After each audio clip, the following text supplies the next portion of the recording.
প্রিয় ভিউয়ার্স, আবারও চলে আসলাম তোমাদের মাঝে আজকের একটু ভিন্ন টপিক নিয়ে। আজকের ভিন্ন টপিকটা হলো 10টি নিয়ম বলবো, যে 10টি টিপস তোমরা অবলম্বন করলে প্রতিটা পরীক্ষায় তোমরা পাস করতে পারবেন এবং প্রতিটা পরীক্ষা ক্র্যাক করতে পারবেন। তা চলুন আজকের 10টি নিয়ম জেনে নেওয়া যাক।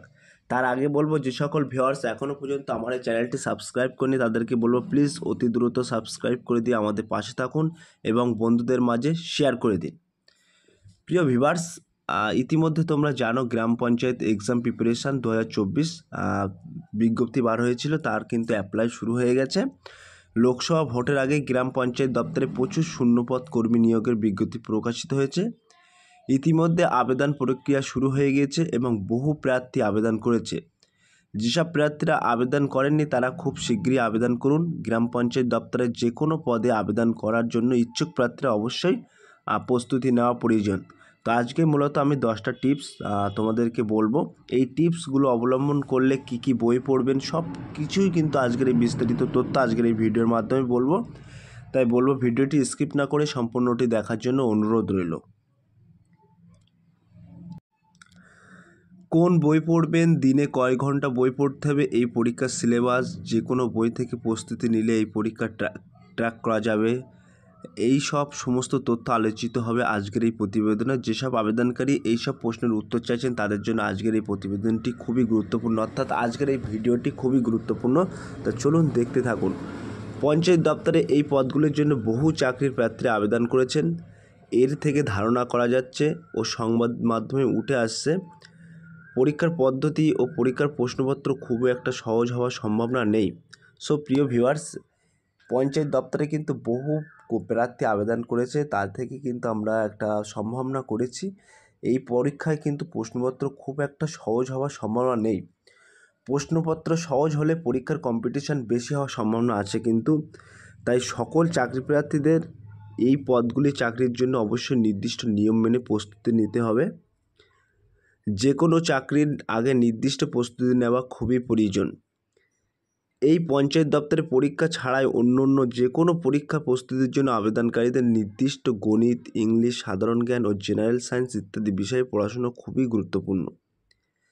প্রিয় ভিউয়ার্স, শুধু পঞ্চায়েত পরীক্ষা বলে নয়, অন্য পরীক্ষার জন্য কিন্তু তোমাদের প্রস্তুতি নেওয়ার আবেদনকারীদের নির্দিষ্ট গণিত, ইংলিশ, সাধারণ জ্ঞান, জেনারেল সায়েন্স ইত্যাদি বিষয়গুলোকে নিয়ে তোমাদের কিন্তু পড়াশোনা করতে হবে এবং এগুলো কিন্তু খুবই গুরুত্বপূর্ণ। যেসব আবেদনকারী আবেদন করতে চাইছেন তাদের অবশ্যই যে কোনো লেখকের একটি বা দুটি বই কিনে ভালোভাবে প্রস্তুতি নিতে হবে, সময় নষ্ট না করে। আপনিও যদি পঞ্চায়েত কিংবা যে কোনো পরীক্ষার প্রস্তুতি নিতে চাইছেন তাদের অবশ্যই নিচের নিয়মগুলি মানা প্রয়োজন। সো প্রিয় ভিউয়ার্স, কীভাবে পরীক্ষার প্রস্তুতি নেবেন সেটা বলবো। এখানে বলা হয়েছে পঞ্চায়েত দপ্তরে পরীক্ষায় প্রস্তুতি নেওয়ার জন্য অবশ্যই নিচের নিয়মগুলো মানা প্রয়োজন। 1 নম্বরে কী বলা হয়েছে? 1 নম্বরে কিন্তু তোমাদেরকে বলা হয়েছে যে কোনো পরীক্ষায় প্রস্তুতি নেওয়ার আগে প্রার্থীকে অবশ্যই সময়ের নির্দিষ্ট মূল্য বুঝতে হবে। 2 নম্বরে কিন্তু তোমাদেরকে বলা হয়েছে পরীক্ষার জন্য বিগত বছরের প্রশ্নপত্রগুলি ভালোভাবে দেখে নিতে হবে, যার ফলে পরীক্ষা সংক্রান্ত ধারণা ভালোভাবে হবে। 3 নম্বরে কিন্তু বলা হয়েছে তারপর পরীক্ষার সিলেবাস নিখুঁতভাবে যাচাই করে সেই সিলেবাস অনুযায়ী পরীক্ষার প্রস্তুতি নিতে হবে।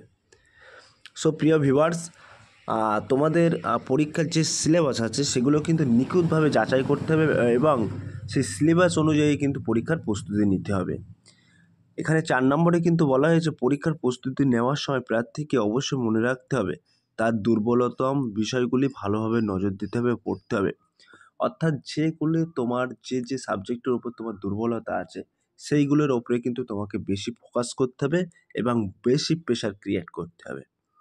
ওটা ডেভেলপমেন্ট করে তুলতে হবে। যেটা তোমার নর্মাল আছে, যে বিষয়ের ওপর নর্মাল আছে সেটা কিন্তু তোমাকে ডেভেলপমেন্ট তুলতে হবে। 5 নম্বরে বলা হয়েছে প্রতিদিন নির্দিষ্ট সময়ে 8 ঘন্টা থেকে 9 ঘন্টা পড়াশুনো করতে হবে। অর্থাৎ প্রিয় ভিউয়ার্স, যদি কোনো ব্যক্তি বা প্রার্থীরা কাজ করে থাকো তাহলে কাজের ফাঁকেও কিন্তু তোমাকে 8 থেকে 9 ঘন্টা যে কোনো টাইম কিন্তু তোমাদের নিজেদের মতো টাইম বার করতে হবে। 8 থেকে 9 ঘন্টা কিন্তু তোমাদেরকে পড়াশুনো করতেই হবে। 6 নম্বরে বলা হয়েছে খুব গুরুত্বপূর্ণ কাজের সময় ছাড়া অযথা সময় নষ্ট করা চলবে না, অর্থাৎ যেগুলো মোস্টলি ইম্পর্টেন্ট কাজের সময় ছাড়া অন্য সময়গুলো কিন্তু নষ্ট করলে হবে না। 7 নম্বরে কিন্তু বলা হয়েছে নিজের কাজে যেসব বিষয় অথবা পড়াগুলি কঠিনতম বলে মনে হয় সেগুলোর ওপর বেশি জোর দিতে হবে। সো প্রিয় ভিউয়ার্স, একটু আগেই কিন্তু বলেছি যেগুলোর ওপর তোমার ডাউট থাকবে বা দুর্বল সেগুলোর ওপরে বেশি তোমাকে জোর দিতে হবে। 8 নম্বরে বলা হয়েছে সপ্তাহে যে পরিমাণ পড়ছো তা সপ্তাহের শেষে তারিখ রবিবারে ঝালিয়ে নিতে হবে, অর্থাৎ সিলেবাস রিভিউ করতে হবে, মানে রিভাইজ দিতে হবে। এক সপ্তাহ অন্তর অন্তর তোমরা যেগুলো পড়েছো সেইগুলো কিন্তু রিভাইজ দেবে এবং পড়াশুনো চালানোর পাশাপাশি মাঝে মধ্যে বিভিন্ন সাবজেক্ট কিংবা সাবজেক্টের মক টেস্ট দিতে হবে। তোমরা নিজেরাই কিন্তু মক টেস্ট দিতে পারবে। উপরোক্ত প্রতিটি নিয়ম যদি আবেদনকারীরা নির্দিষ্টভাবে মেনে চলো, খুব সহজে যে কোনো পরীক্ষায় ভালো পরিমাণ স্থান করতে পারবে, গ্যারান্টি। নিয়োগ পরীক্ষার সিলেবাস কী থাকছে পঞ্চায়েত এক্সামের জন্য? তো এখানে বলা হয়েছে পঞ্চায়েত দপ্তরে পদগুলির নিযুক্ত করার জন্য প্রার্থীরা প্রথমে পরীক্ষার মাধ্যমে যাচাই করে নেওয়া হবে। নির্দিষ্ট যাচাইকরণের জন্য আবেদনকারী প্রার্থীকে মোট 100 নম্বরের পরীক্ষা হবে। সো প্রিয় ভিউয়ার্স, পঞ্চায়েত এক্সাম প্রিপারেশনের জন্য কিন্তু তোমাকে প্রথমে লিখিত পরীক্ষা হবে 100 নম্বরের।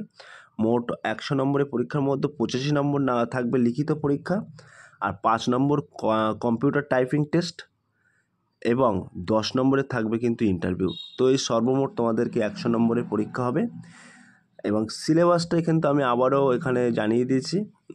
এখানে কিন্তু এই পরীক্ষার কয়েকটি সিলেবাসের মাধ্যমে নম্বর ভিত্তিক প্রযোজ্য থাকবে।